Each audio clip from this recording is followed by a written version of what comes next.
ජීවිතේ හැම මොහොතක්ම හැම තප්පරයක්ම සතුටින් පුරවන මිනිස්සු අපි නොහිතන මොහොතක දවසකදී අපිට මුණ ගැහෙනවා.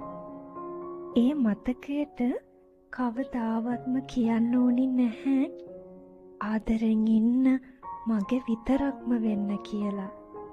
තිස්සෙම මගෙත් එක්ක ඉඳන් මාව විතරක්ම මතක තියාගන්න කියලා.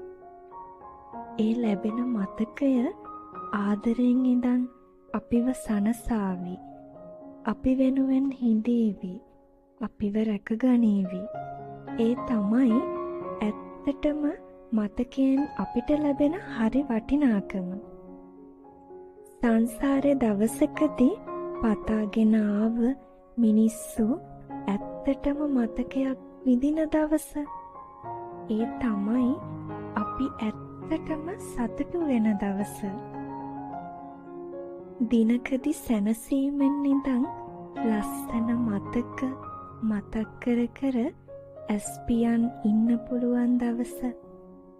එහෙම මතකයක් විඳින්න ලැබෙන්නෙත් විඳගන්න ලැබෙන්නත් පුළුවන් සංසාරයෙන් සංසාරයට පතාගෙන මෙන මිනිස්සුන්ගෙන් විතරමයි.